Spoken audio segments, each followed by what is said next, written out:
The day Elijah Harris played piano with one hand, the world finally opened its eyes. For 9 years, blindness had defined him. A small black boy from a rough neighborhood with a gift nobody recognized. Then came the cruel dismissal from Langston Rowe, celebrated pianist turned reality show judge, who mocked Elijah's raw talent on national television. But in that moment of public humiliation, something ignited. Under the guidance of Dr. Penelope Nash, a reclusive former virtuoso with secrets of her own, Elijah returned to face his tormentor. As his fingers moved across the keys, creating sounds that made strangers weep, the truth became undeniable. This wasn't just a child playing notes. This was music in its purest form, breaking through barriers of privilege, sight, and expectation. Just before we get back to it, I'd love to know where you're watching from today, and if you're enjoying these stories, make sure you're subscribed because tomorrow's special episode is one you definitely don't want to miss. The upright piano sat in the corner of the Westside Community Center, dust collecting on its worn wooden frame. Most days, it remained untouched as children raced around the room, their laughter and shouts filling the air. But today was different. As the afternoon activities wound down, a small figure made his way across the room, white cane tapping methodically against the linoleum floor. 9-year-old Elijah Harris moved with quiet confidence, following the sound of the old piano like it was calling to him.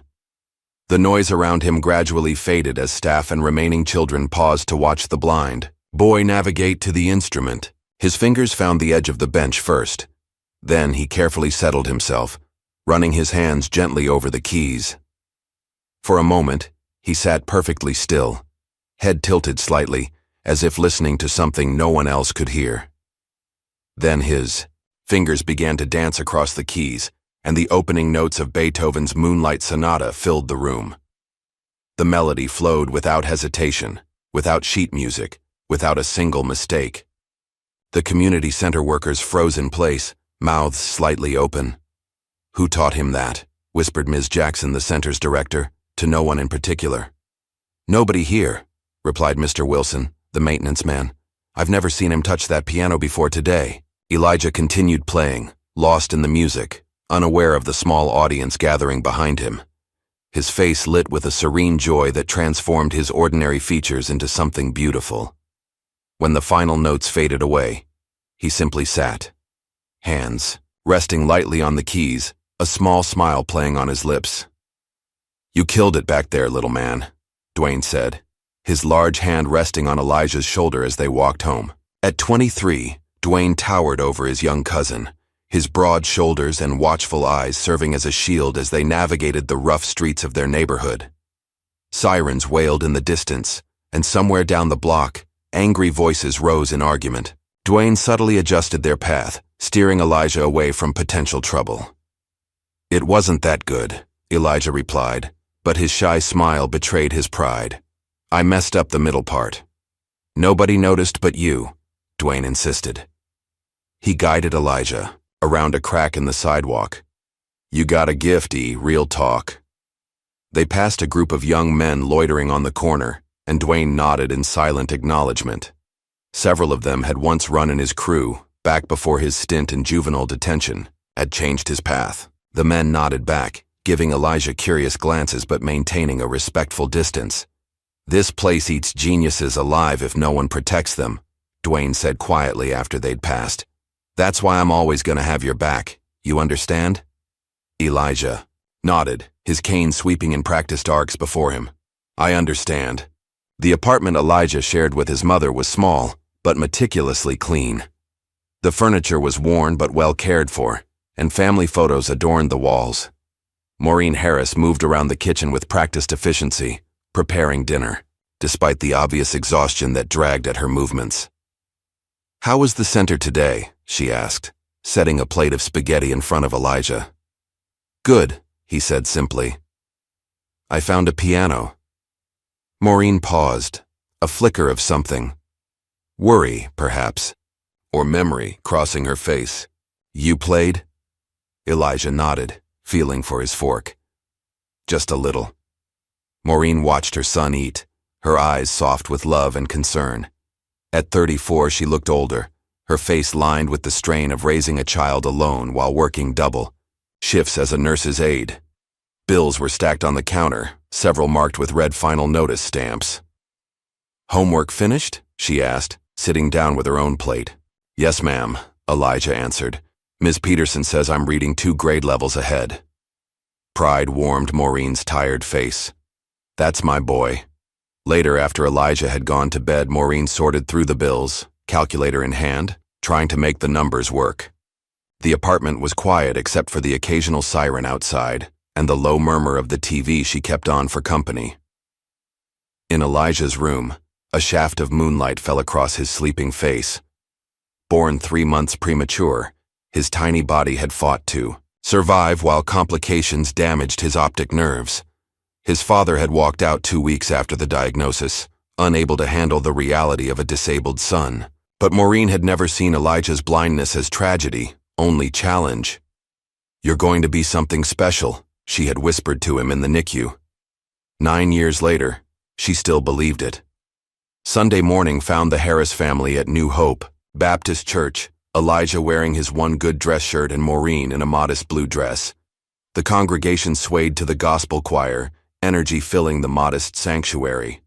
When the choir finished their final number, the pastor stepped forward. "Before we dismiss, I'd like to invite young Elijah Harris to come and bless us with a selection." Maureen looked surprised as congregants turned toward them with encouraging smiles. Elijah hesitated.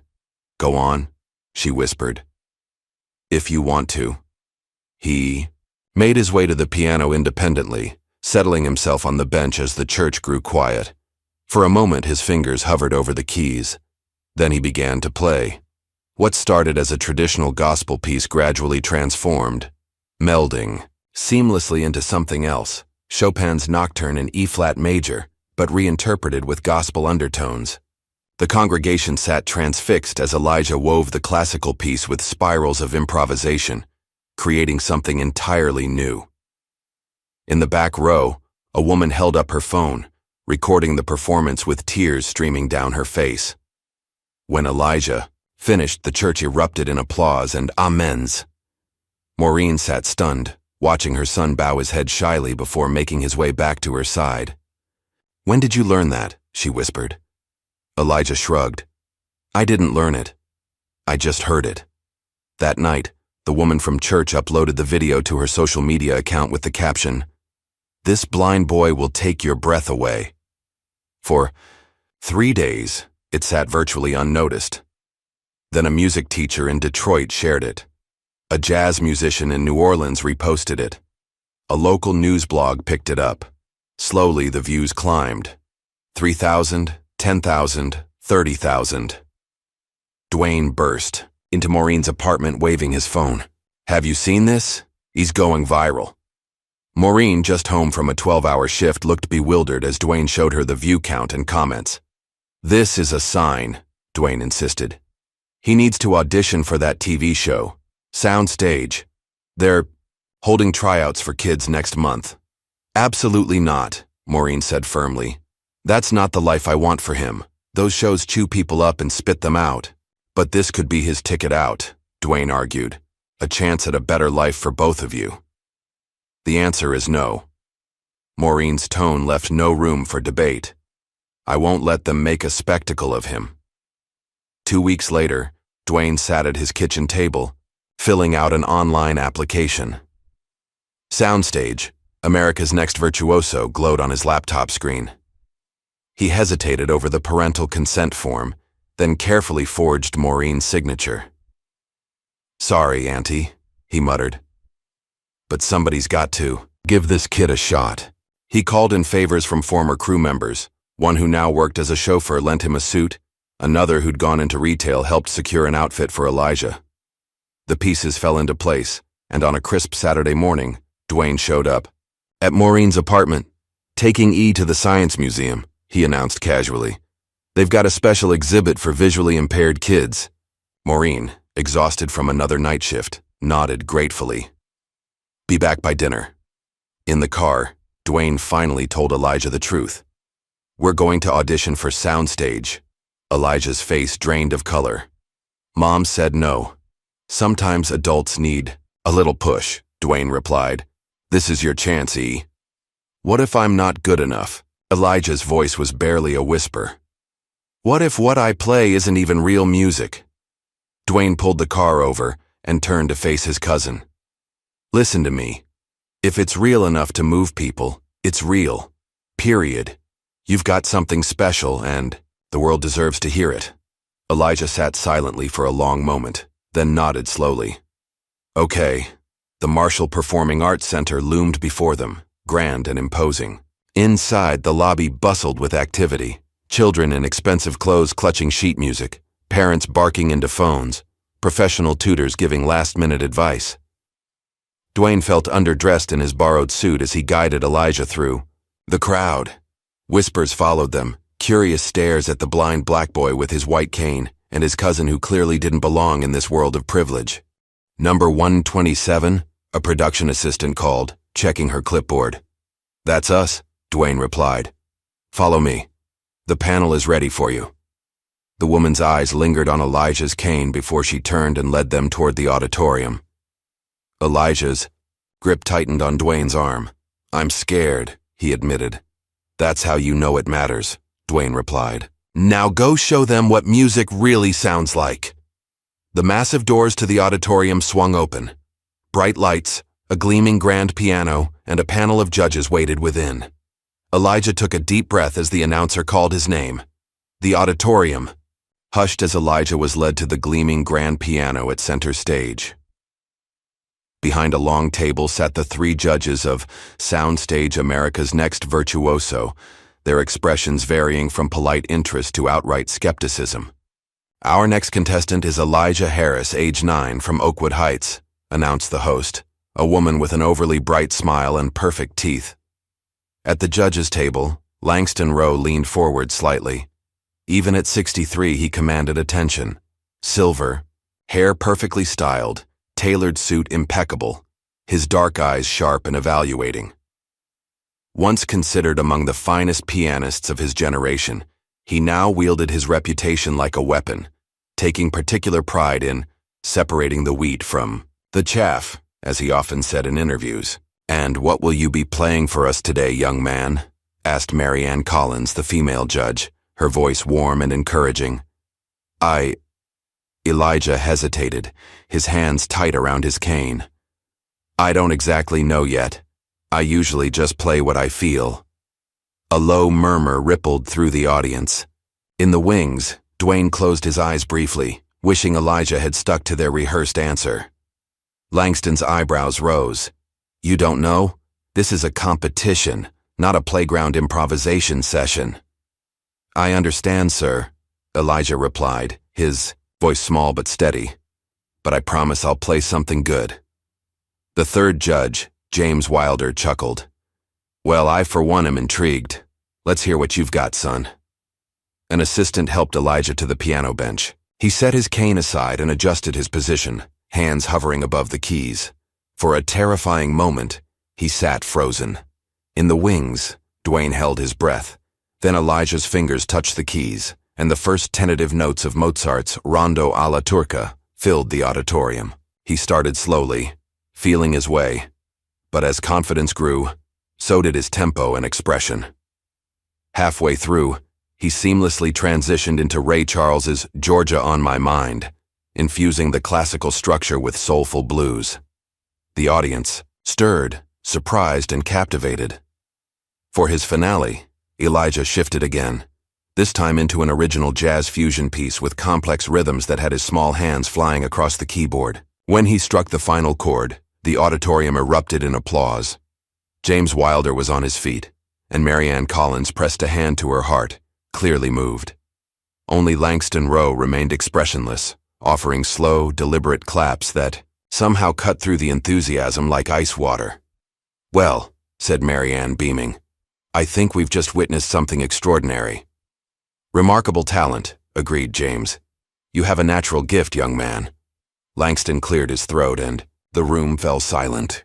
What we have here, he said, his voice cultured and precise, is an example of raw mimicry. Impressive memory, certainly, but memory is not artistry. Dwayne tensed in the wings as Elijah's face fell. There's no discipline here, Langston continued. No technique. Just a pastiche of copied sounds without understanding of the underlying structure or emotional intent. It's parlor tricks, not musicianship. I have to strongly disagree, Marianne interjected. This child has extraordinary innate talent. Talent without training is worthless, Langston cut her off. And I suspect what we're really responding to is the novelty. A blind child playing piano. How inspirational.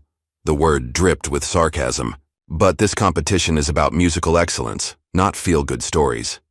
James leaned forward. Let's vote, shall we? I say yes, absolutely yes. Yes from me too, Marianne said firmly. You have a beautiful gift, Elijah. All eyes turned to Langston. He sighed theatrically. I'm afraid it's a no from me. And as our rules state, contestants need a unanimous vote to proceed to the callback round. A shocked silence fell over the auditorium. Elijah sat motionless at the piano, his face a mask of confusion and hurt. Thank you for your time, Langston said dismissively, already making notes on his paper. Dwayne rushed onto the stage, his face tight with controlled anger as he helped Elijah up and handed him his cane. You did amazing, he whispered. Don't you forget that. As they walked off stage, Langston's voice carried through the microphone. Blindness isn't an excuse for mediocrity, the audience gasped. A production assistant rushed to cut Langston's mic, but the damage was done. Elijah's shoulders hunched as if he'd been physically struck.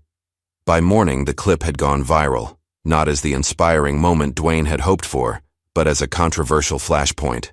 The blind boy virtuoso trended alongside Bar Langston Rowe. Some defended Elijah, calling Langston's comments cruel and discriminatory. Others sided with the famous pianist, arguing that standards shouldn't be lowered for anyone.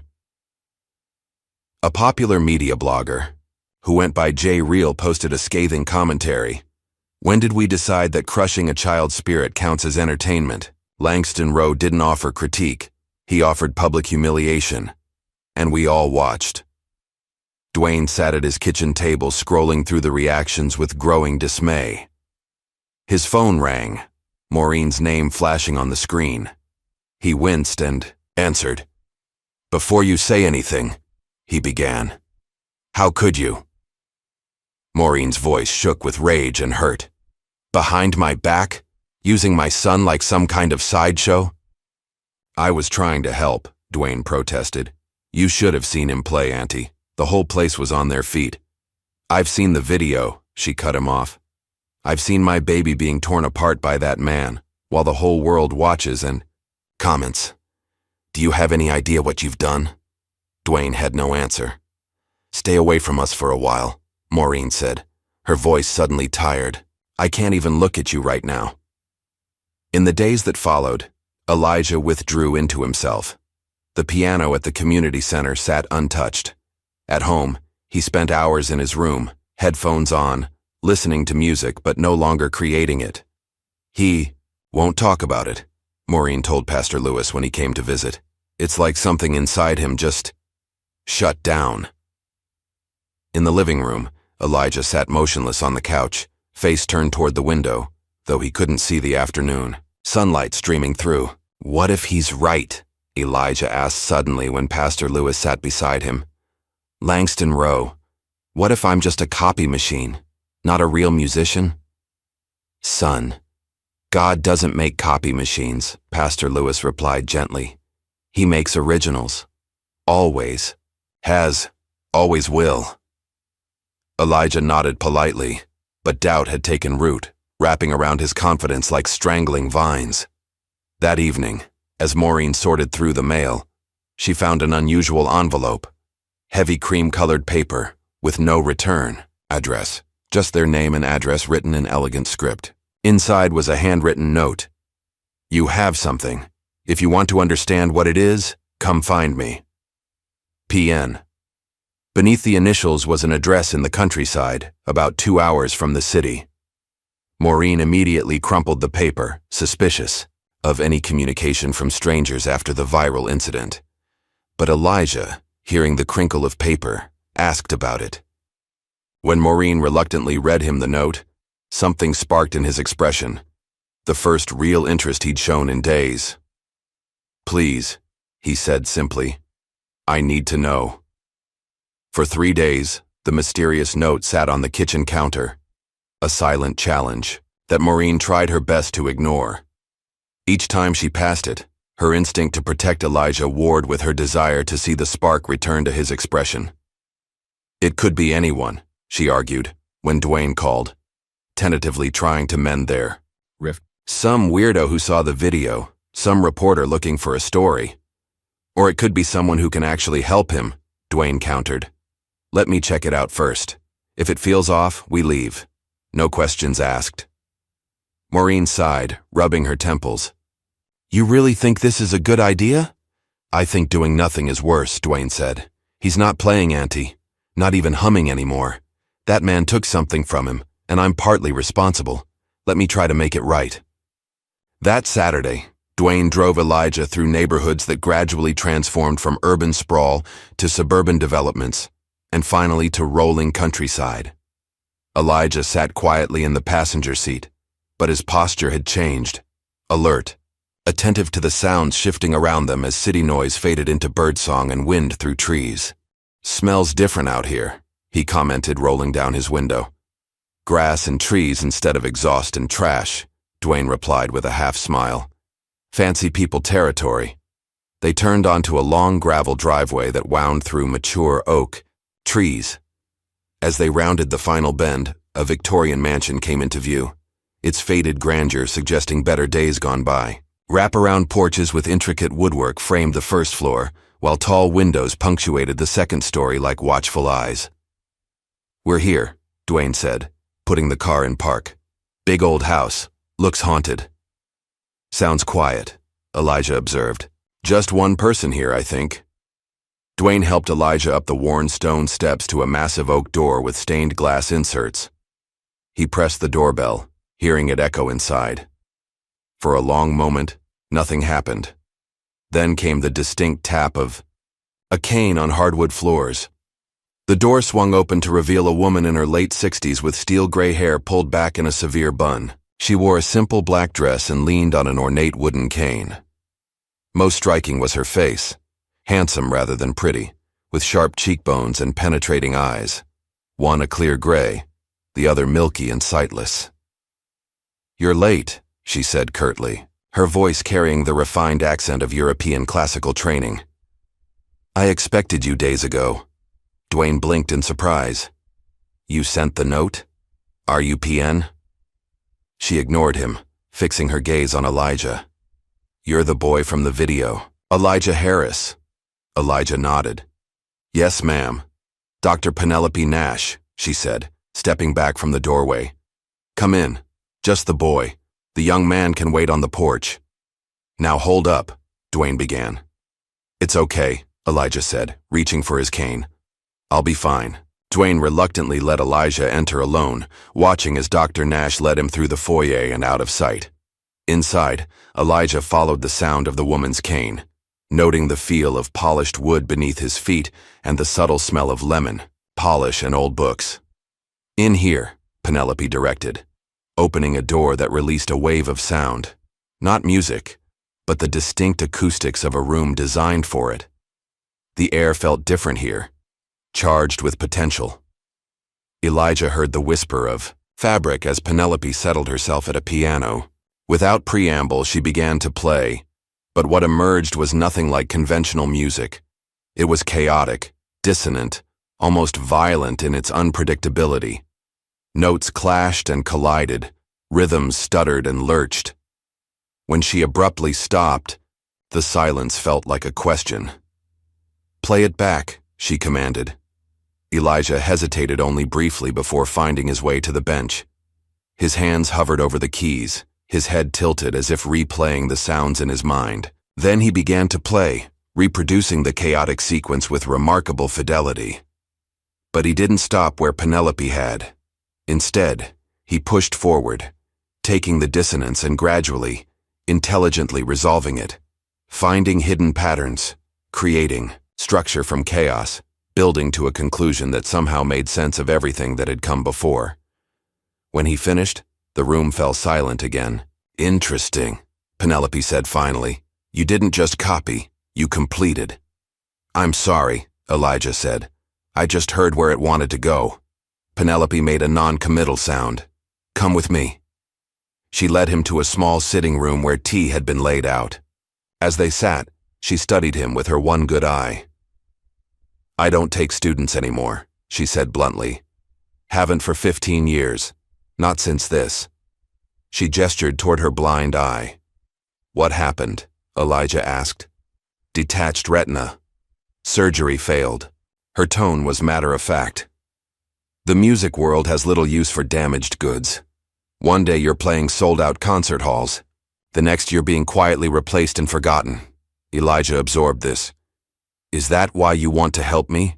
Because we're both—" He trailed off. "Both what? Blind?" Penelope's laugh was short and sharp. "Please. Being blind is the least interesting thing about either of us." She set down her teacup with a decisive clink. "I want to help you because you have something genuine. Something that pompous fraud Langston Rowe wouldn't recognize if it bit him on his overpraised behind." At the mention of Langston's name, Elijah flinched slightly. "You know him?" he asked. "Oh yes," Penelope replied, her voice hardening. "We have history, Langston and I. Ancient history now." She stood abruptly. "I'll make you a deal, Elijah Harris. 3 days a week you come here. I'll teach you not just how to play but how to speak. To say the unspeakable through your hands. Not tricks, not copying, but true musical language." "Why?" Elijah asked simply. Penelope was quiet for a long moment. "Let's just say I have my reasons. Do we have a deal?" Elijah nodded slowly. "Yes, ma'am. We have a deal." The training began the following week. Dwayne drove Elijah to Penelope's estate on Mondays, Wednesdays, and Saturdays. Penelope proved to be as exacting as she was brilliant, demanding perfection not just in technique but in expression. "Again," she would say, tapping her cane for emphasis. "I don't want to hear the notes. I want to hear what's behind them." She taught him differently than conventional instructors, developing systems based on touch and sound rather than sight. They worked on sightless scale patterns, with Penelope physically adjusting Elijah's hands until muscle memory took over. She taught him theory by ear, connecting mathematical patterns to emotional resonances. "Music is mathematics made flesh," she told him. But too many players solve the equation without finding the meaning. The work was exhausting. Elijah's small fingers ached each night. Sometimes he grew frustrated, once even shouting, "I can't!" When a particularly difficult passage eluded him, Penelope had simply replied, "Then don't," and walked out, leaving him alone in the music room for 30 minutes before returning as if nothing had happened. Elijah never said "can't" again. As weeks passed, their relationship softened around the edges. Penelope began sharing stories of her career, performing for presidents and royalty, recording with legendary orchestras, traveling the world as one of the most celebrated pianists of her generation. "What happened between you and Mr. Rowe?" Elijah asked one afternoon as they took tea. Penelope was silent so long that Elijah thought she might not answer. When she did, her voice was different, quieter, with an old pain lurking beneath. "We were students together at the conservatory, rivals, then briefly more than that. Then came the International Chopin competition, the most prestigious in the world. I was favored to win." She paused. "The night before the finals, Langston came to my room. He said he'd seen the judge's preliminary notes, said I had no chance." "Was he telling the truth?" Elijah asked. "No. He was sabotaging me. I performed terribly. My confidence shattered. He took first prize." Her teacup clinked as she set it down with precise control. "Later, he spread rumors that I'd been unstable, difficult to work with. Doors that should have opened for me remained closed." "That's awful," Elijah said softly. "That was Langston," Penelope replied, "always willing to destroy others to elevate himself. Nothing has changed." Their lessons intensified after that conversation. Penelope pushed Elijah harder, but there was new purpose in her instruction, as if she were arming him for a battle she knew was coming. At home, Maureen noticed the changes in her son, his growing confidence, his renewed passion. But she also worried. Some nights he practiced until his fingers cramped. Other nights he sat silently, listening to recordings with intense concentration. "I hardly see you anymore," she said one evening as they ate dinner. "School, Dr. Nash. Practice. Where's my Elijah?" "I'm right here, Mom," he said, surprised. "I'm just learning so much." Maureen set down her fork. "Baby, I love that you're playing again, but I need to know this is still what you want, not what Dr. Nash or Dwayne want for you." Elijah considered this seriously. "It's what I want," he said finally. "When I play, I can see things, Mom. Not with my eyes, but I can see them. It's like the music makes pictures in my head." Maureen reached across the table and squeezed his hand, tears in her eyes. "Then you keep playing. Just don't forget to be a kid sometimes too, okay?" In his downtown penthouse, Langston Rowe scrolled through social media on his tablet, frowning at another mention of the blind boy phenomenon. The viral clip of their confrontation had refused to die, keeping both Elijah and himself in the spotlight. His attention was caught by a new clip, shaky cell phone footage from what appeared to be a small jazz club. On a dimly lit stage stood Elijah, playing alongside a saxophonist and drummer, his small body swaying as his fingers flew over the keyboard. Langston watched with narrowed eyes, his expression shifting from dismissal to surprise to something like concern. The boy's playing had changed.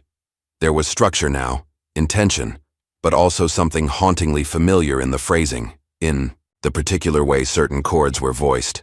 He played the video again, listening more carefully. Then he swore softly, setting down his drink with a sharp clink.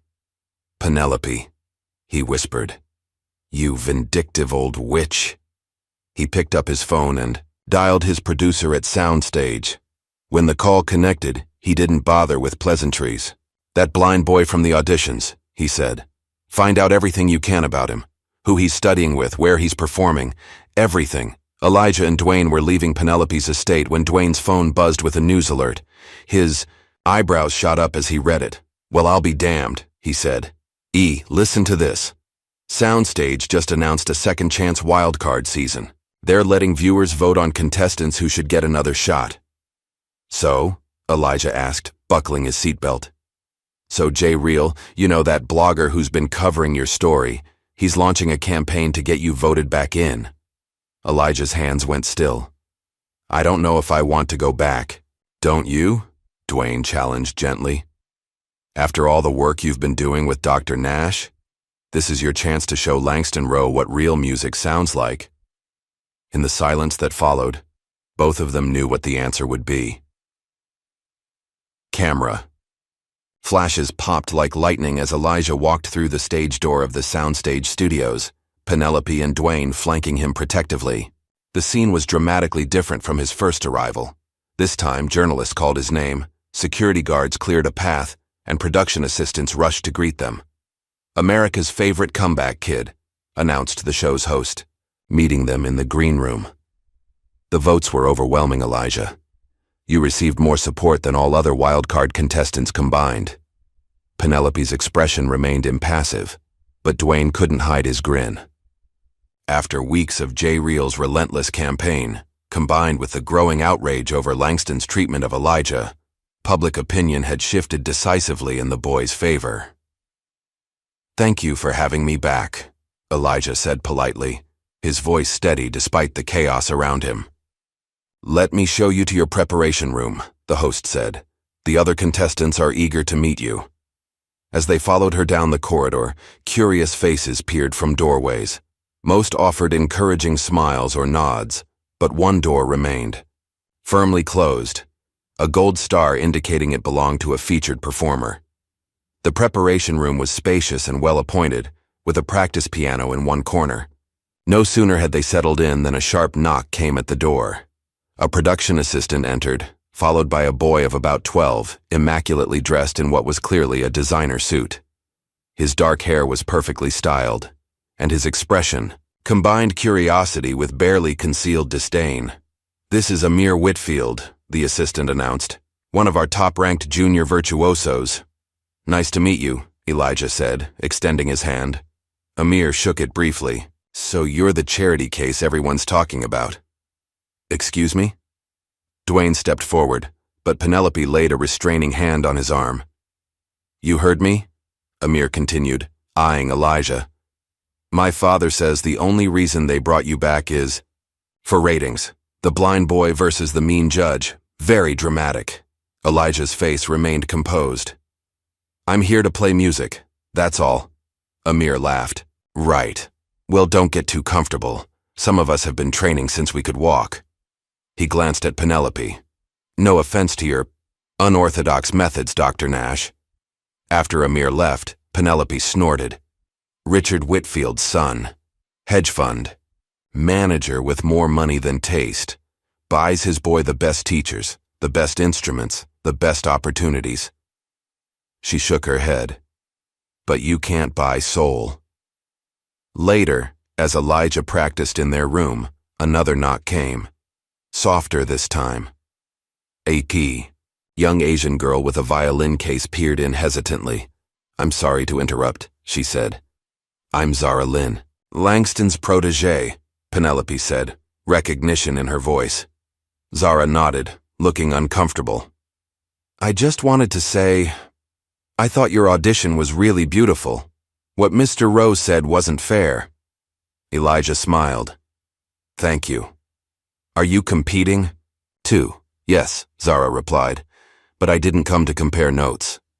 Her eyes darted to the hallway, then back. "I just wanted to meet you. Your playing is different from what I'm used to hearing." "Different good or different bad?" Dwayne asked, protective instinct flaring. "Different real," Zara said simply.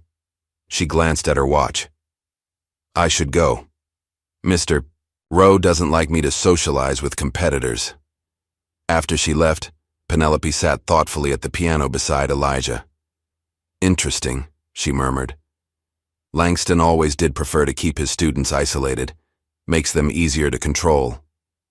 Training intensified. Each day, Penelope pushed Elijah into new territory, developing exercises that had no precedent in traditional piano education.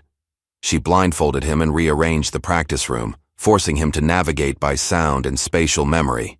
She played recordings of ambient noise, street sounds, crowds, kitchen clatter, while he performed, teaching him to maintain focus through distraction. "In competition, anything can happen," she warned. "A cough, a dropped program, a siren outside.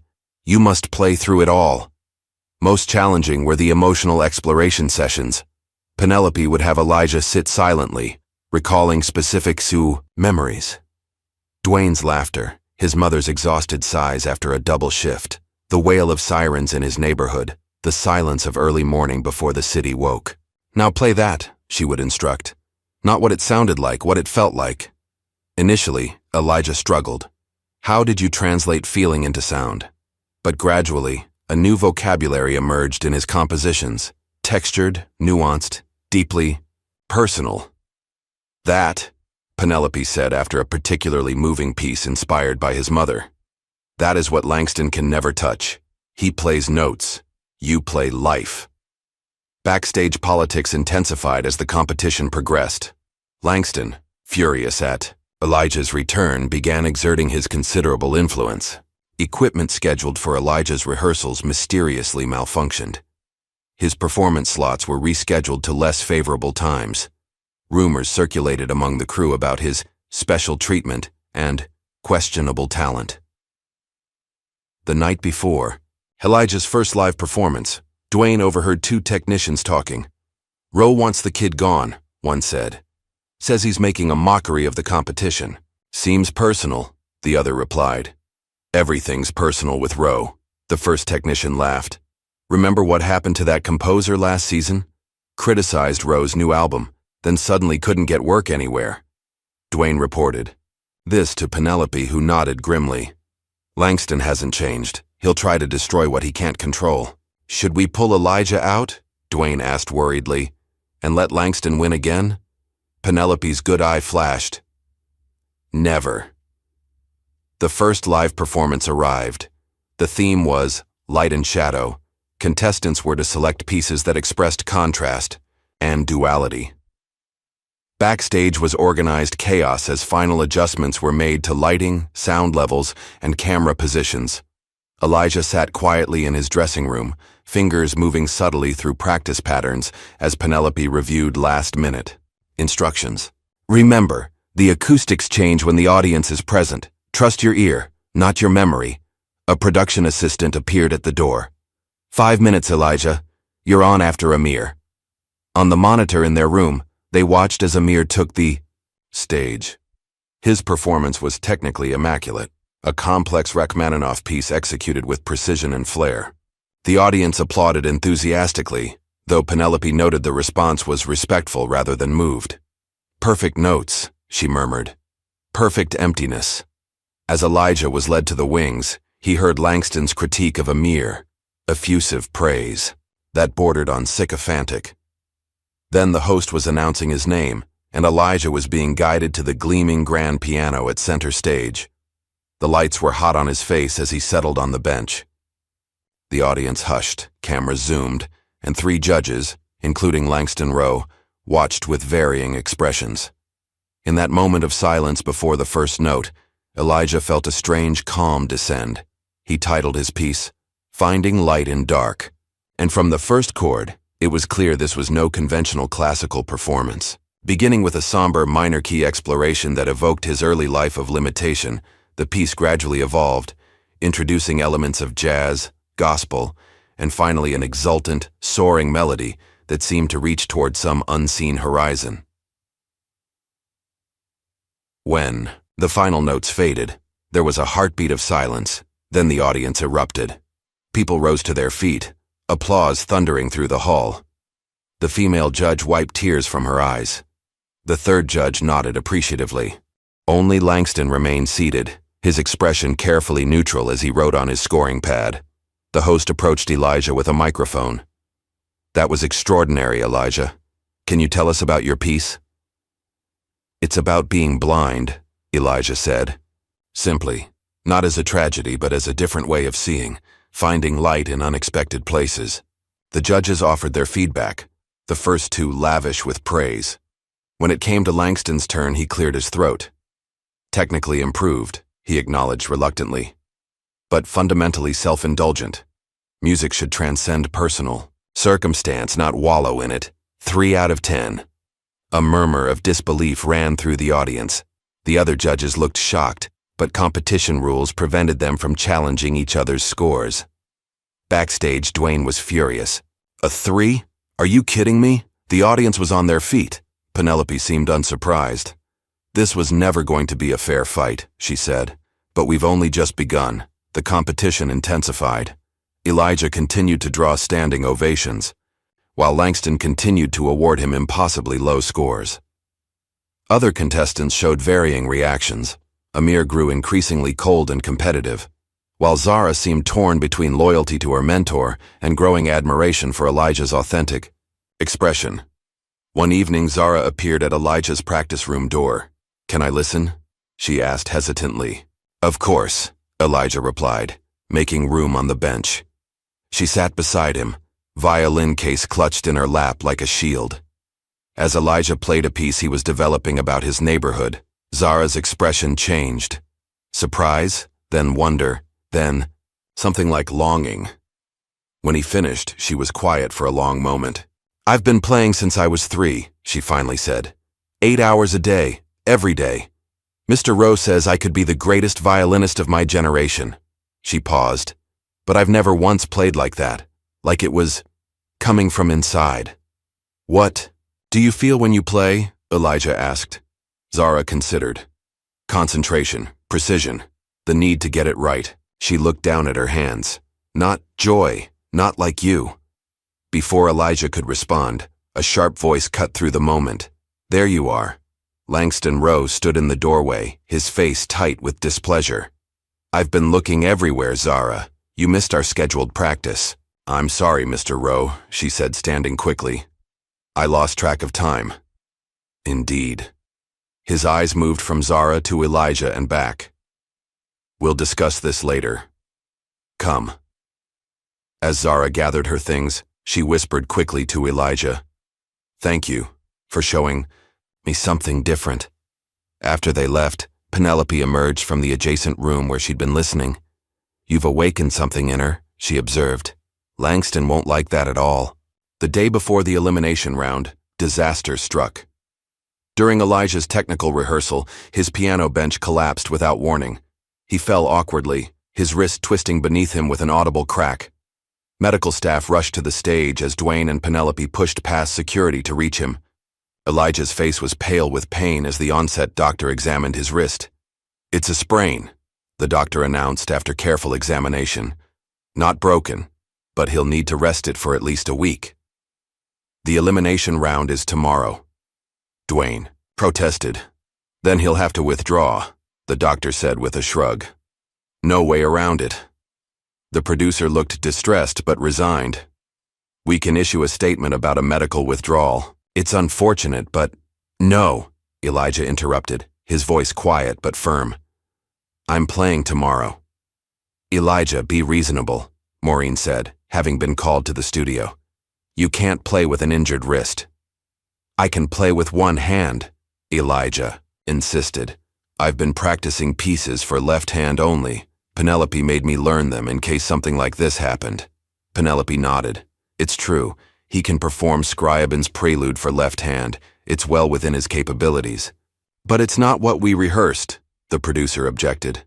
"The lighting, the camera blocking." "Figure it out," Penelope said flatly. "Unless you want the media to know that a blind child was injured due to faulty equipment on your set." Hours. Later, as a stagehand collected the broken bench for routine inspection, Penelope ran her fingers along the freshly splintered wood where a support had been partially sawed through. "Definitely not an accident," she told Dwayne in a low voice. "Langston has escalated from sabotaging careers to causing physical harm." "We should report this," Dwayne urged. "With what proof?" Penelope asked bitterly. "It would be Langston's word against ours, and we all know who the industry believes." The next evening, Elijah took the stage with his wrist bandaged and supported in a brace. A murmur ran through the audience at the sight. As he was helped to the piano, the host quickly explained the situation, spinning it as an inspiring story of perseverance. Elijah settled himself, placing his right hand gently in his lap. For a moment he sat motionless, gathering himself. Then his left hand began to play, alone but somehow sounding full, complete. The melody singing above rolling bass notes as if two hands were at work instead of one. The piece was mournful yet defiant. Each note weighted with emotion. As he played, tears slipped silently down his cheeks, not from pain, but from the sheer effort of translating everything he felt into sound with half his usual resources. When the final note faded, the audience sat in stunned silence. Then someone stood. Then another. Soon the entire hall was on its feet, applause thundering like summer rain on a tin roof. Even the two supporting judges were visibly moved, rising to join the ovation. Only Langston remained seated, his expression unreadable as Elijah was carefully helped from the stage. Backstage, Penelope waited, her good eye bright with unshed tears. "You did it," she said simply, resting a hand on his shoulder. "That was everything I've taught you and more." Dwayne lifted Elijah into a gentle hug. "You killed it, little man. Absolutely killed it."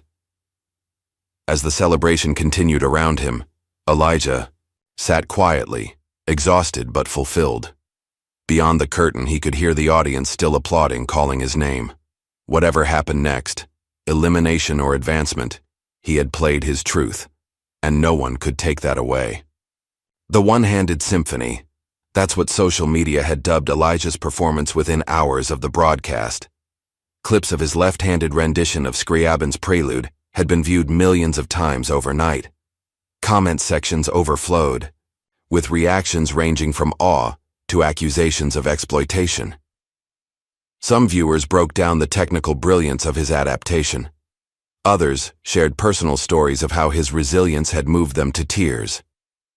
in his hotel room the morning after. Elijah sat quietly on the edge of his bed while Dwayne read him selected comments from his phone. Listen to this one. I've played piano for 30 years and couldn't do what this child did with one hand and a broken heart. Man, they love you out there. Elijah nodded, absently flexing his injured wrist. The pain had subsided to a dull throb, but the doctor had insisted he continue to rest it for at least another week. Any word on the results? He asked. Not until tonight's show, Dwayne replied. But after that performance, no way they can eliminate you. A knock at the door interrupted them. Penelope entered, followed by Maureen, who immediately went to Elijah and gently examined his bandaged wrist. How are you feeling, baby? She asked, concern etched on her face. I'm okay, Mom. Really. Penelope cleared her throat. You should know that Langston is making the rounds this morning. He's scheduled an appearance on Morning Beat in 20 minutes. Dwayne swore under his breath. What's that snake up to now? They turned on the television just as Langston was being introduced.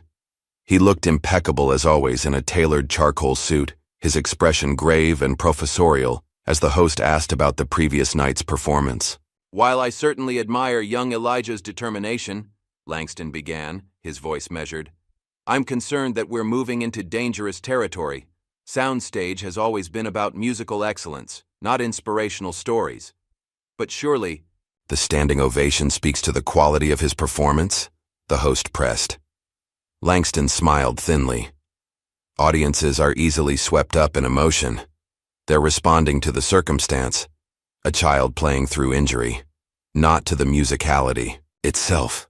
It's a circus act, not art, Maureen gasped. A circus act? My son poured his heart out on that stage. He's scared, Penelope said quietly. He sees the tide turning against him. On screen, the host looked uncomfortable. Some would say your criticism of Elijah has been unusually harsh, particularly given his age and circumstances. And that's precisely my point, Langston countered smoothly. Are we to judge him by a different standard because he's young? Because he's blind? That would be the true discrimination. I respect him enough to hold him to the same rigorous standards as any other musician. The interview continued with Langston, skillfully positioning himself as the voice of artistic integrity against emotional sentimentality. When it ended, a heavy silence filled the hotel room. Will people believe him? Elijah asked finally. Some will, Penelope acknowledged. Langston has cultivated his reputation as the guardian of classical purity for decades. He has followers who hang on his every word. But others won't, Dwayne added firmly. People can recognize authenticity when they hear it. No sooner had he spoken than Dwayne's phone began buzzing with notifications. J-Reel had posted a scathing response to Langston's interview, complete with side-by-side comparisons of Langston's scores for technically similar performances by Elijah and other contestants. The hashtag #Dar Langston's bias was already trending. See? Dwayne said triumphantly. People aren't stupid. Maureen looked unconvinced. This is exactly what I was afraid of. My child becoming a social media battlefield. Mom, Elijah said softly, I want to keep going. This isn't just about the competition anymore. Across town, in a private practice room at the conservatory, Zara Lynn lowered her violin and stared at the sheet music before her. Though she couldn't see it, she could feel Langston's eyes on her, evaluating every movement, every breath. Again, he said flatly, you're rushing the third movement. Precision, Zara. Always precision. She raised her instrument and began the complicated passage once more, focusing intently on maintaining the exact tempo Langston demanded. Despite her flawless execution, she felt nothing, just the mechanical reproduction of notes on a page. Her mind kept drifting to Elijah's one-handed performance, how alive it had felt, how present. Stop, Langston interrupted sharply. Where are you today? Your body is here, but your mind is elsewhere. Zara lowered her violin. I'm sorry, Mr. Rowe, I'll focus better. Is this about the Harris boy? Langston asked, his voice dangerously soft. Zara's silence was answer enough. You've spent 8 years under my tutelage, Langston continued. Everything you are as a musician you owe to me. Remember that. Yes, Mr. Rowe. I've invested too. Much in you to watch you be seduced by cheap emotionalism. The boy plays for applause, not for art. Something in his tone, the dismissiveness, the certainty of his superiority, sparked an unfamiliar feeling in Zara. For the first time, she questioned not just Langston's assessment of Elijah, but his entire approach to music. His playing moved people, she said quietly. It moved me. Langston's eyes narrowed. Sentimentality is the refuge of the technically deficient. I thought I taught you better. Zara looked down at her violin, the expensive instrument Langston had helped her parents select, the symbol of everything she had worked for since childhood. Then she thought of Elijah, playing with one hand, tears streaming down his face, his music raw and real and alive. Maybe there are things you didn't teach me, she said so softly that Langston had to lean forward to hear her. Excuse me? Nothing, she replied quickly. I'll practice harder. But something had shifted, a crack in the foundation of certainty that had supported her musical life for as long as she could remember. 3 days after his one-handed performance, Elijah sat in Penelope's Victorian mansion, his injured wrist, propped carefully on a cushion as they worked on adapting his technique to accommodate the temporary disability. The competition continues in 2 weeks, Penelope said. The doctor believes your wrist should be healed enough by then, but will prepare as if it won't be. You think I'll make it through tonight's elimination? Elijah asked. After that performance, they wouldn't dare cut you. The backlash would be enormous. Penelope paused, her expression growing serious. But there's something else we need to discuss. Something I should have told you earlier. She settled into the armchair across from him. My history with Langston goes deeper than what I've shared. The competition, the sabotage, that was just the beginning. Elijah listened intently as Penelope revealed the full truth of her past. How Langston had not only undermined her confidence before the fateful competition, but had stolen her original composition, a piece she had shown him in a moment of trust. How he had claimed it as his own, using it as the cornerstone of his breakthrough album. How, when she threatened to expose him, he had systematically destroyed her reputation in the industry. By the time I lost partial vision in my eye, I was already a persona non grata in the classical world, she concluded. The injury just gave everyone an excuse to forget me entirely. That's why you left performing, Elijah said quietly. Not because of your eye. The eye was a convenient excuse, Penelope admitted. The truth was, I couldn't bear to be part of a world that had so thoroughly betrayed me. Elijah absorbed this in silence. Then, why tell me now? Because you need to understand what we're really up against. Langston doesn't just want to win a competition. He wants to maintain the system that has benefited him for decades. A system where the rules are written by people like him, for people like him. She leaned forward. And you, Elijah Harris, represent everything that threatens that system. Elijah nodded slowly. Then let's make music no one can steal. That evening, as expected, Elijah advanced to the next round of the competition. The judges didn't even attempt to justify Langston's low score in the face of Elijah's overwhelming audience support. The production had clearly made its decision. Elijah's story was ratings gold. With his advancement secured, Elijah threw himself into preparation with renewed vigor. Even with his wrist still healing, Penelope found ways to keep his training intensive. She taught him to shift weight distribution, to use deeper shoulder and back muscles instead of relying solely on wrist flexibility, to create fuller sounds with fewer notes. Before injury, you played with your hands, she instructed. Now you must play with your entire body, your entire being. On a physical level, it was grueling, but creatively, it sparked something new. Working around his limitation forced Elijah to think differently about composition, about expression. He began work on a suite he called The Streets of Sound, a sonic portrait of his neighborhood, his life experiences, his journey. Meanwhile, Zara's internal conflict intensified. After years of unquestioning obedience to Langston's methods, she found herself drawn to Elijah's rehearsal room whenever she could slip away. She would stand silently in the doorway, listening to him work through passages of The Streets of Sound, fascinated by how different his approach was from anything she had been taught. One afternoon, Langston caught her there. His face darkened as he pulled her aside. "This ends now," he hissed. "You are my student. You represent my legacy." "I was just listening," Zara protested. "To garbage," Langston snapped. "Undisciplined, self-indulgent noise. Is that what you aspire to? To play? For the cheap seats?" Something snapped in Zara. Years of suppressed feelings, frustration, doubt, creative suffocation, crystallized in that moment. "He plays with heart," she said, meeting Langston's gaze directly. "When was the last time you did that, Mr. Rowe? When was the last time you played without calculating every note's effect on your reputation?" Langston recoiled as if slapped. "You taught me how to play piano," Zara continued, her voice growing stronger. "But Elijah taught me how to listen." She unpinned the small gold emblem of Langston's academy from her lapel and placed it in his palm. "I'm withdrawing from your mentorship." As Zara made her break from Langston, another contestant was unraveling. Amir Whitfield had watched with increasing alarm as Elijah's popularity surged. The son of a hedge fund manager who had invested millions in his musical career, Amir had been raised to believe that excellence was a product of privilege and opportunity. Elijah's raw talent challenged everything he had been taught about his own superiority.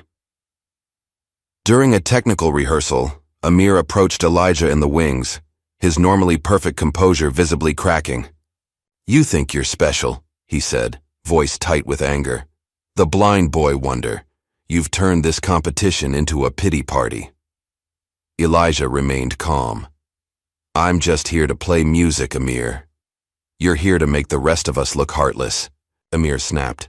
"Like we're the villains in your inspirational story. Well, I've worked too hard to let some charity case take my spotlight." He shoved Elijah then, not hard enough to hurt him but enough to make him stumble. A nearby stagehand intervened, pulling Amir away as he continued to shout. "Mr. Rowe is right about you. You're a fraud, a gimmick." The incident was quickly contained, with producers warning Amir that another outburst would mean disqualification. But the damage was done. Word spread through the production, adding another layer to the drama unfolding both on and off camera.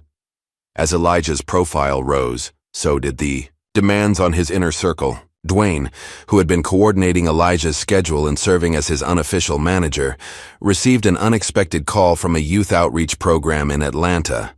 They were impressed by his work with Elijah and offered him a full-time position, working with at-risk teens in music education. It was the opportunity of a lifetime. Stable work doing something meaningful, a chance to impact other kids the way he'd helped his cousin. But it would mean leaving at the most critical juncture of Elijah's journey. Dwayne agonized over the decision for days, not sharing the offer with anyone. The night before he had to give his answer, Elijah sensed something was wrong. "You're quiet. Tonight," he observed as Dwayne drove him back to the hotel after rehearsal. "Just thinking about stuff," Dwayne replied vaguely. "Is it the job in Atlanta?" Dwayne nearly swerved off the road. "How did you—" "I overheard you on the phone," Elijah admitted. "You should take it." "I can't leave you now," Dwayne protested. "Not with everything that's happening." "You've done enough," Elijah said firmly. "You believed in me when nobody else did. You got me here. Now I need to learn to stand on my own." "But what about Langston? All the pressure? I have Penelope. I have Mom, and now I have myself." Elijah smiled. "You taught me that." The conversation eased some of Dwayne's guilt, but the decision still weighed heavily on him. The competition had entered its most intense phase, and Langston's tactics were growing increasingly desperate. In his private office at the Soundstage Studios, Langston Rowe faced the show's executive producer across a desk littered with press clippings about Elijah. "This has gone far enough," Langston said coldly. "The competition has become a mockery." The producer sighed. "The ratings disagree with you, Langston. Viewers are invested in this story. They're watching a spectacle, not a music competition," Langston countered. "And you're letting it happen because it sells advertising. That's unfair. The boy has genuine talent. The boy, Langston interrupted, is a mediocre pianist being elevated beyond his abilities because of circumstances that have nothing to do with music. And you know it. The producer leaned back in his chair. What exactly are you asking for? I want him gone, Langston said flatly. Before the semifinals. That's not possible. The voting numbers, I don't care about the voting numbers. Langston's voice took on a dangerous edge. I've been the face of this show for 5 seasons. My reputation, my expertise is why audiences trust the outcomes. If you allow this farce to continue, I walk. The producer studied him carefully. You'd break your contract? Try me, Langston replied, and then explain to your board how you lost the only judge with any credibility in the classical world. The threat hung in the air between them. Finally, the producer spoke. I can't just eliminate him without cause. The backlash would be catastrophic. Then find a cause, Langston said simply. That's your job, isn't it? The semi-final assignment was announced with great fanfare. Each contestant would compose and perform an original 5-minute piece telling the story of who they are. For Elijah, it seemed almost too perfect. The streets of sound, the suite he'd been developing, with Penelope could be adapted to fit the requirements exactly. This is your moment, Penelope told him during their preparation session. Everything we've worked toward. Elijah's wrist had healed enough that he could play with both hands again, though he still wore a lightweight brace for support. He worked tirelessly, refining and polishing his composition until every note felt essential, every phrase authentic. 3 days before the semi-final performance, disaster struck from an unexpected direction. Langston called a special meeting of the judges and producers, presenting a folder of evidence he claimed proved that Elijah had plagiarized his compositions.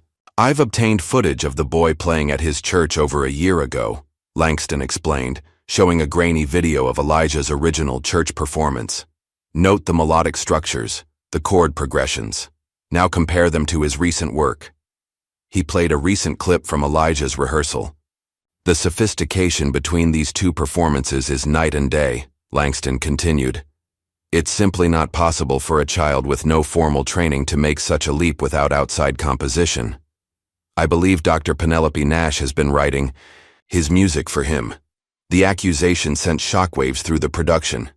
The producers, legally obligated to investigate any claim of plagiarism, launched an immediate review. Elijah was informed that his semi-final performance was on hold pending the outcome. When word reached Penelope, her reaction was swift and furious. She stormed into Langston's dressing room without knocking, slamming the door behind her. How dare you, she said, her voice shaking with rage.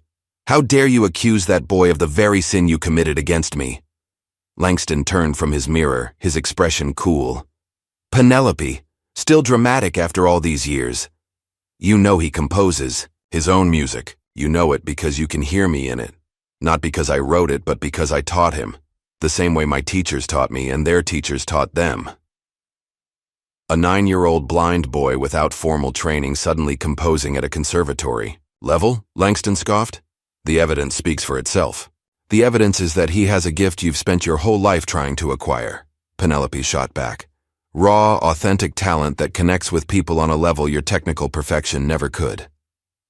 Something flickered in Langston's eyes. A glimpse of old pain, quickly masked. This competition has standards. I'm simply upholding them. Penelope stepped closer, her voice dropping to a near whisper. This isn't about standards. This is about fear. You're terrified of being eclipsed by a child from the projects with more natural talent in his little finger than you've accumulated in a lifetime of privilege. She slapped a folder on the table, sheet music annotated with Elijah's creative process, dated notes from their sessions together showing the evolution of his compositions. Here's your evidence, she said coldly, though I doubt it will matter to you. The truth never has. After she left, Langston sat motionless for a long time, staring at the folder but not opening it. Finally, he pushed it aside and returned to his reflection in the mirror, straightening his already perfect tie. When Elijah learned of the accusation, the news hit him like a physical blow. After everything he'd overcome, his blindness, his disadvantaged background, Langston's earlier humiliation, The injury. To now be called a fraud cut deeper than anything before. I don't understand, he said quietly as Maureen held him. Why doesn't he believe I can do this? It's not about you, baby, Maureen soothed, though her own anger simmered just below the surface. Some people can't recognize light in others because they've lost it in themselves. Penelope was more blunt when she arrived at their hotel room. He's desperate. He's throwing everything he has at you because he knows you're going to win. But what if they believe him? Elijah asked. What if they think I can't really compose? Then you show them what cannot be denied, Penelope said. Firmly, you go out there and play something so undeniably yours that no one can question its origin.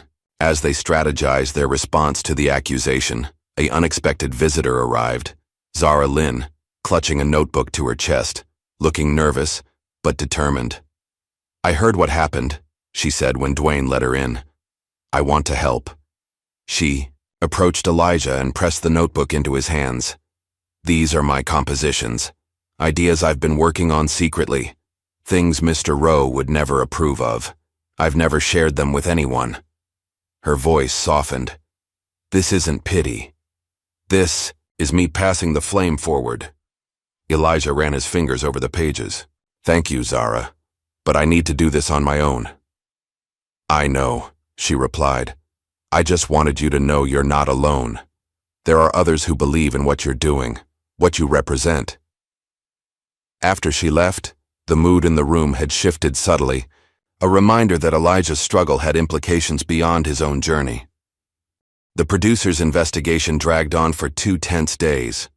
J-Reel's blog kept public pressure high with regular updates and pointed questions about the timing of Langston's accusations.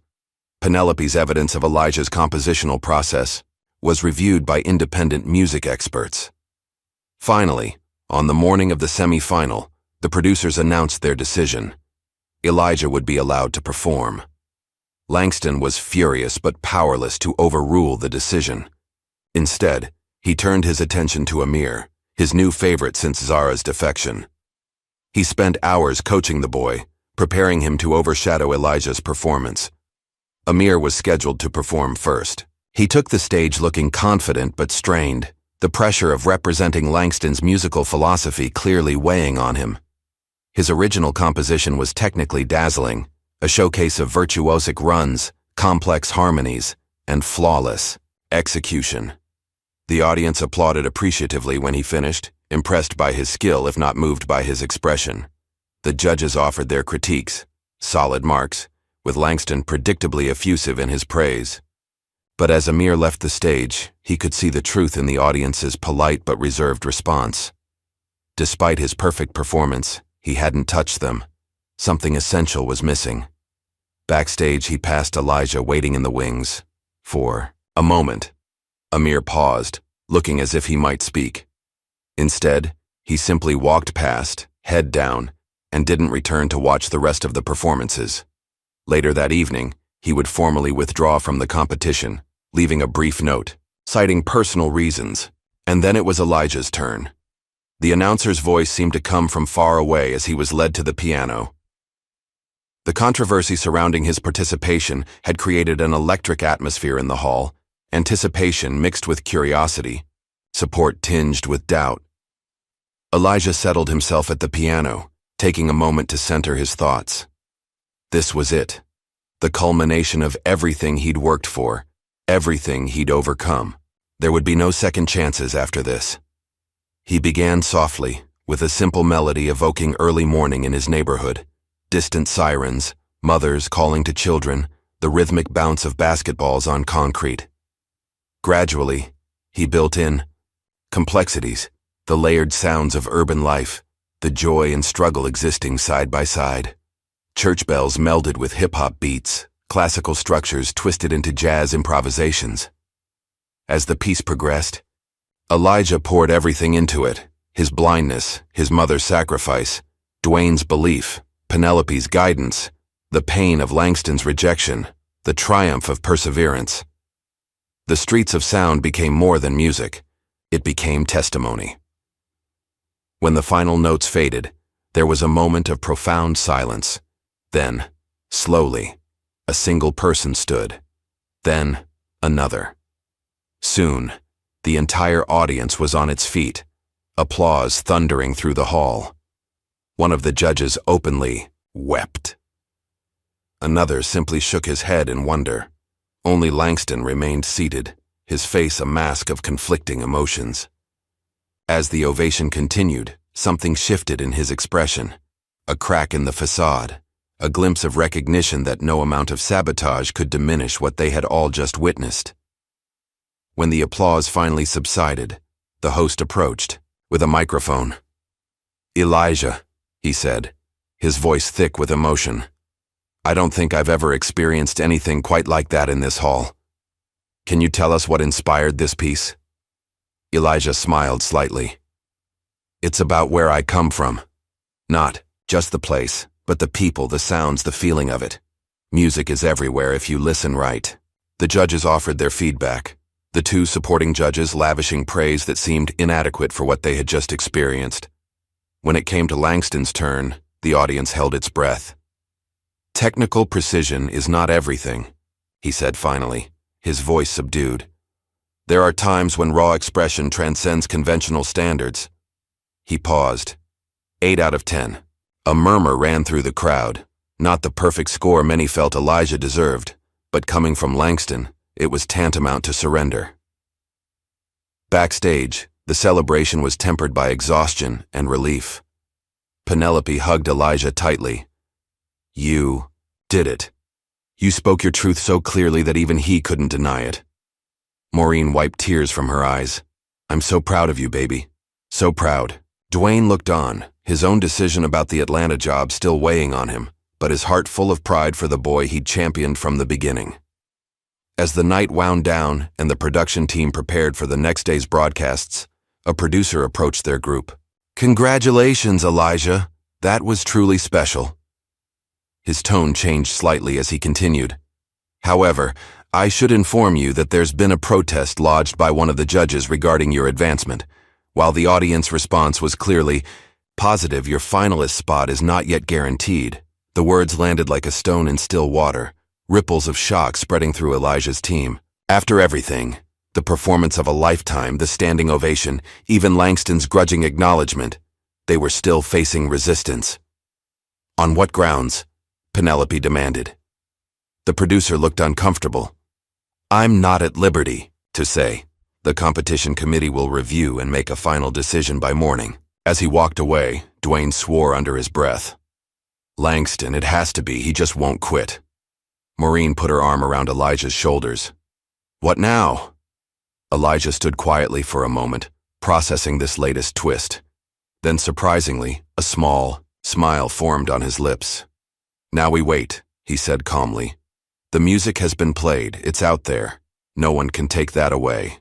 In that moment, standing in the shadows of the stage where he'd just bared his soul, Elijah Harris seemed older than his years, a child who had faced rejection and doubt and pain, and somehow transformed it all into something beautiful. Whatever came next, he had already won the battle that mattered most. The news of Langston's protest broke overnight. By morning, Let Elijah Play was trending nationwide, with celebrities, musicians, and former soundstage winners joining the outcry. The show's social media accounts were flooded with comments demanding transparency. 3 sponsors had already contacted the network with concerns about their brand association. In the hotel lobby, Elijah sat beside Maureen, listening to Dwayne read the latest updates from his phone. "They're feeling the heat," Dwayne said. "No way they can keep you out now." Penelope, who had been on the phone in the corner, rejoined them with a determined expression. "I've spoken with some old colleagues who still have influence. They're making calls." A news crew had set up outside the hotel, hoping for a statement. The producer who had delivered last night's bombshell now approached their group, looking harried. "Mrs. Harris," he said, "the network would like to offer you and Elijah an opportunity to share your perspective. A brief interview before the committee's decision is announced." Maureen hesitated, protective instinct warring with the awareness that public opinion was their strongest ally. "I don't want my son exploited for ratings." "It's not like that," the producer insisted. The audience deserves to hear from Elijah directly. After a brief family conference, they agreed. An hour later, Maureen sat across from a sympathetic interviewer, Elijah beside her. The camera captured her worn face, the lines etched by years of struggle as she spoke about raising her son. "It's never been easy," she admitted. "When he was born 3 months early and they told me he would never see, I thought my heart would break. When his father walked out, I thought I couldn't do it alone." Her voice grew stronger. "But Elijah taught me what strength really means. He's never once used his blindness as an excuse or asked for special treatment." "What does this competition mean to you?" the interviewer asked Elijah. "It started as just a chance to play music," he replied thoughtfully. "But now it's about showing people that your circumstances don't define what you can create. That music belongs to everyone." The interview was broadcasting live, and within minutes clips were circulating online. Viewers were particularly moved by Maureen's quiet dignity and Elijah's mature perspective. Public sentiment, already strongly in Elijah's favor, crystallized into a movement. Back in Atlanta, Dwayne received a text from the Youth Outreach Program. They needed his decision today. He stepped outside to make the call, walking slowly around the hotel grounds as he wrestled with his choice. A career doing meaningful work or standing by his cousin in his moment of need. The responsible path forward, or loyalty to the journey he'd helped start. On the third lap around the building, Dwayne stopped walking. He looked up at the hotel windows, knowing Elijah was somewhere inside, waiting for news that would determine his future. Then he made the call. "I appreciate the opportunity," he told the program director, "but I can't accept the position right now. There's something I need to finish first." When he returned to the hotel room, Elijah sensed the change immediately. "You turned down the job." "For now," Dwayne confirmed. "Some things are more important." "You didn't have to do that." "Yeah, I did." Dwayne squeezed his shoulder. "You're the change we've all been waiting for. I'm not leaving now." Before Elijah could respond, Penelope entered the room, her face alight with barely suppressed excitement. "It's happening," she announced. "The committee just overruled Langston's protest. You're advancing to the final." The room erupted in cheers, tension dissolving into relief and joy. As they celebrated, a production assistant arrived with official confirmation and additional news. Elijah would face Zara Lynn in the final round. Amir's withdrawal had created an opening, and Zara's semifinals performance had earned her the spot. "The final will be a 2-part challenge," the assistant explained. "First, an original composition performed solo. Then, a collaborative piece created and performed by both finalists together." After the assistant left, Maureen expressed concern about the collaboration. "Can you work with Langston's student? Won't he influence her against you?" "Zara's not under his control anymore," Elijah reminded her. "And she's a brilliant musician in her own right." Penelope nodded approvingly. "A generous assessment. You'll need that spirit of collaboration for the duet portion." The next morning, as they prepared to leave for Penelope's home to begin work on the final pieces, she surprised Elijah with an announcement. "I won't be coming with you to the final," she said quietly. "What? Why not?" Elijah asked, alarmed. "Because you don't need me anymore." Penelope took his hands in hers. "You've found your voice. Now you need to trust it completely, without looking to me for validation." "But, no buts." Her tone was gentle but firm. "Every musician must eventually step away from their teacher. This is your moment, not mine." She pressed something small and cool into his palm, a locket on a thin chain. "Inside is a recording chip with my first concert when I was 12. Before critics, before Langston, before everything went wrong. Just pure music." Elijah closed his fingers around it, throat tight with emotion. "Thank you. For everything." "Thank me by playing your truth," Penelope said, embracing him. "No matter what happens." The night before the final, Elijah was in his practice room at the studio when an unexpected visitor arrived. The familiar tap of expensive shoes on the hallway floor made him pause at the piano. "Mr. Rowe," he said, turning toward the door. How? Did you know? Langston asked, genuinely curious. Everyone walks differently, Elijah explained. Yours is deliberate, like you want each step to make a statement. Langston considered this, then entered the room fully, closing the door behind him. For a long moment he said nothing, just studied the boy at the piano. You're better than me, he finally said, the words seeming to cost him physically. Not because you can play, though your talent is considerable, but because you feel. I forgot how. The admission hung in the air between them. What happened? Elijah asked simply. Langston moved to the window, looking out at the city lights. Success. Acclaim. The constant pressure to be perfect, to justify my position. After a while, you start playing for the critics, not for yourself. And one day you realize the music doesn't move you anymore. That sounds lonely, Elijah observed. Langston gave a short, humorless laugh. It is. He turned back to Elijah. I've been unfair to you. Cruel, even. I saw in you something I lost long ago, and it frightened me.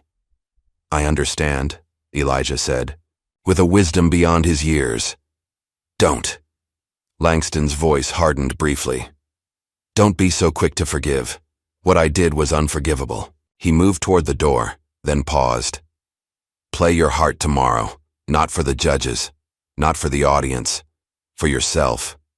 With that, he was gone, leaving Elijah to wonder if the strange encounter had been some kind of test, a final mind game, or perhaps, most surprisingly, a genuine moment of humanity from a man who had seemed incapable of it.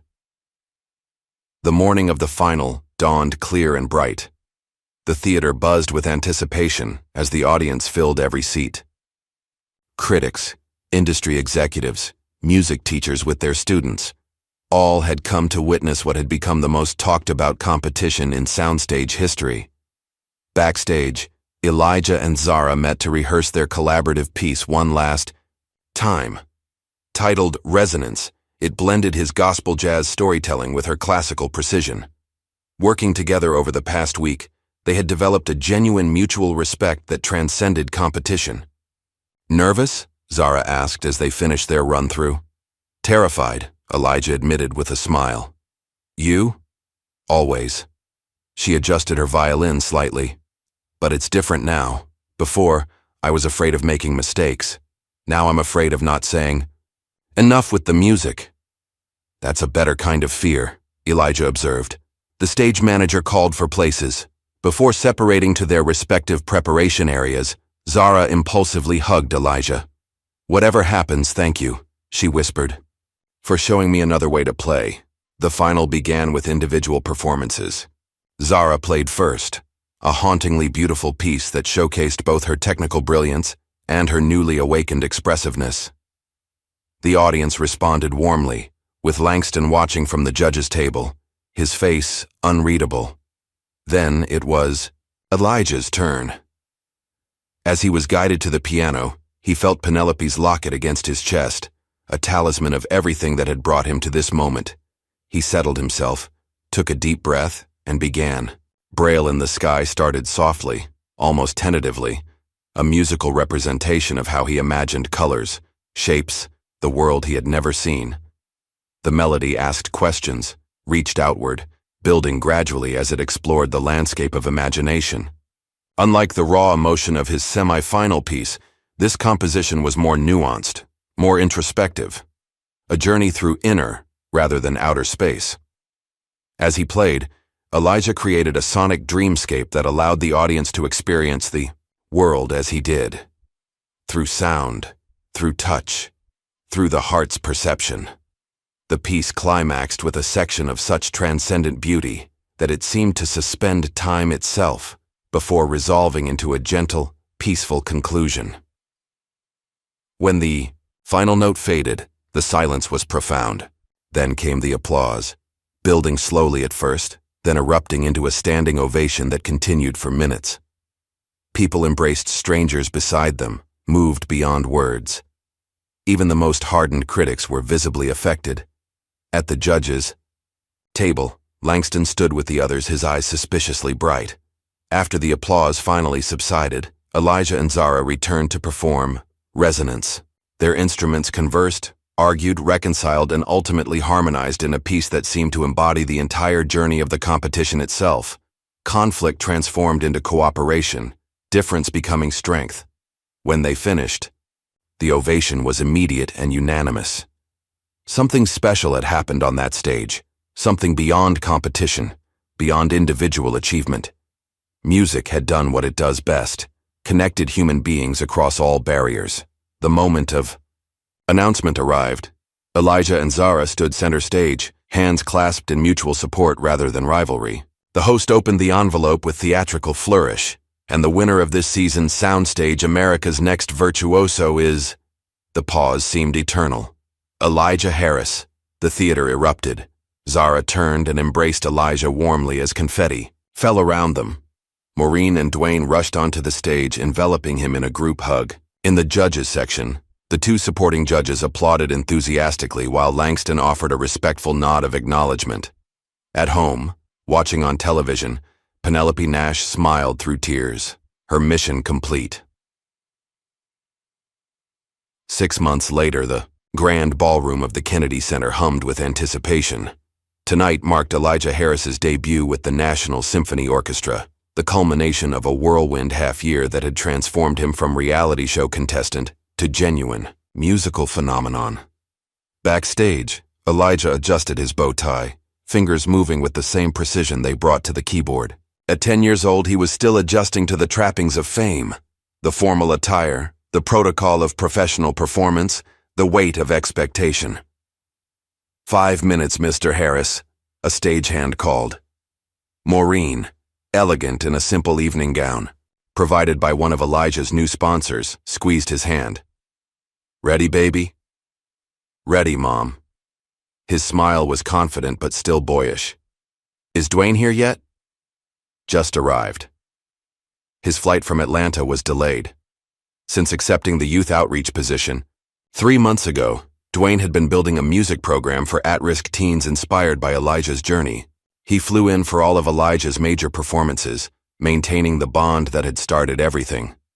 As Elijah prepared to take the stage, his phone buzzed with messages of support from Zara in Vienna, where she'd been accepted to the prestigious conservatory. From Jay Reel, whose blog had expanded into a full media platform advocating for arts accessibility. From former contestants and new friends made along the way. Notably absent was any word from Langston Rowe, who had resigned from soundstage after the finale and retreated from public life. Rumors circulated about a nervous breakdown, a health crisis, or simply a long overdue reckoning with his past. Whatever the truth, he had vanished from the musical landscape he once dominated. In Tokyo, 3 months later, Elijah performed to a sold-out audience at Suntory Hall. At 12, Zara Lynn sat in the front row, having arranged her European tour. To coincide with his Japanese dates, they had maintained their friendship, occasionally performing their duet, Resonance, at charity events. After the performance, they met for tea in the hotel lounge, comparing notes on their rapidly evolving careers. Paris next month? Zara asked. Then Cape Town, Elijah confirmed. You're still with the Vienna program? Yes, but I'm taking a different direction than expected. Zara stirred her tea thoughtfully. I'm focusing more on education now, teaching children from non-traditional backgrounds. Because of what happened? With us? Partly, she smiled. You changed more than just my playing, you know. You changed how I see music's purpose. As they spoke, Zara's phone chimed with a notification. Her expression shifted as she read it. What is it? Elijah asked. A former student of Mr. Rose just posted something interesting, she said slowly.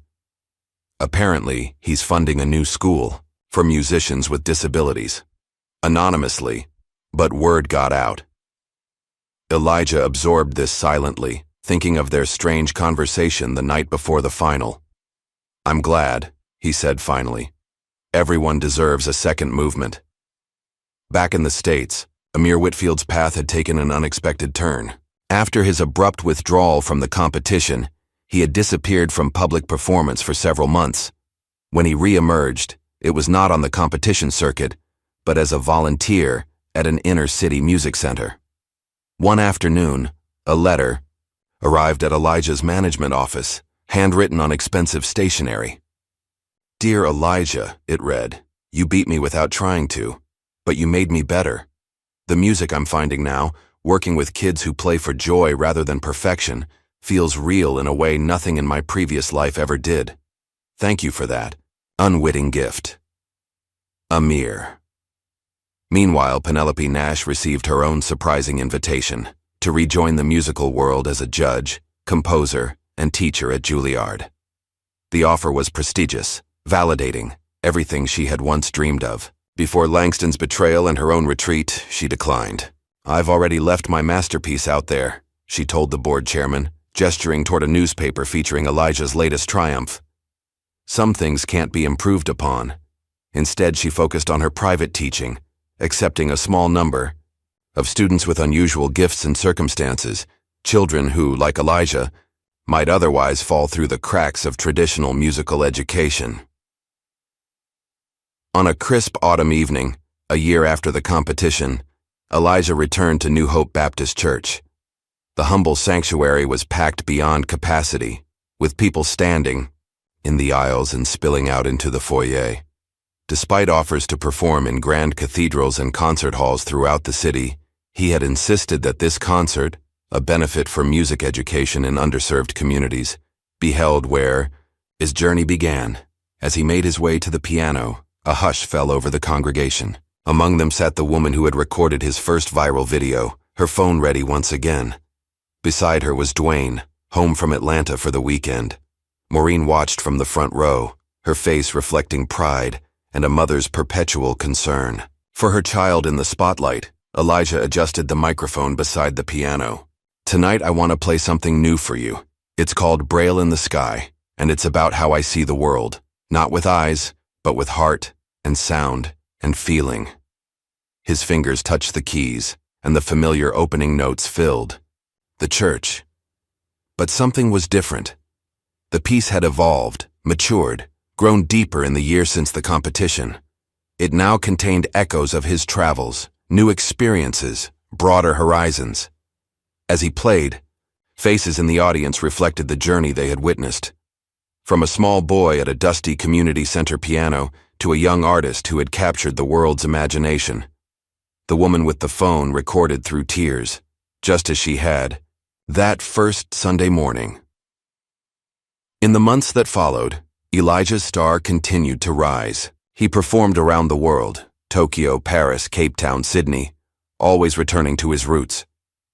Between international tours, he gave free concerts in community centers, taught workshops for visually impaired children, and collaborated with musicians across genres and generations. Dwayne's youth program flourished, expanding to 3 additional cities. Using Elijah's story as inspiration, he created opportunities for talented kids from struggling neighborhoods to receive the guidance and support they needed to develop their gifts.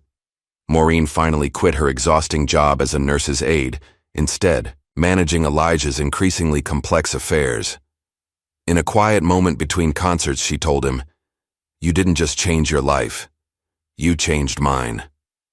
"We did it together, Mom," he replied, the wisdom in his young voice reflecting all they had overcome. 5 years after the competition that had started everything, an older Elijah Harris sat alone on an empty stage. At 14, he had grown taller, his face beginning to show the transition from child to young man. His fingers, longer now, rested lightly on the keys of a grand piano. The concert hall was silent, the audience long gone after another successful performance. In these private moments after shows, Elijah often played just for himself, music too personal, too experimental for formal programs. He took a deep breath, centering himself in the perfect acoustic space. Silence. Then, a single note, the beginning of something entirely new. Not the streets of sound or Braille in the sky, but a composition still forming, still becoming, just as he was. As the notes unfurled into the empty hall, they carried the essence of his journey, the hardship and the triumph, the doubt and the certainty, the darkness and the light. But most of all, they carried the truth he had discovered along the way. That sometimes, the most beautiful music comes from those who hear the world differently. The sound expanded, filling the space, with possibilities, with futures yet to be written. And as the final chord resolved into silence, Elijah smiled, ready for whatever came next. Have you ever wondered what beautiful music we miss because we're too busy looking instead of truly listening? This is the gift Elijah Harris gives us all. A reminder that the most powerful visions can come from those who see the world differently. If this story moved you, like and subscribe for more narratives that challenge our perceptions and open our hearts.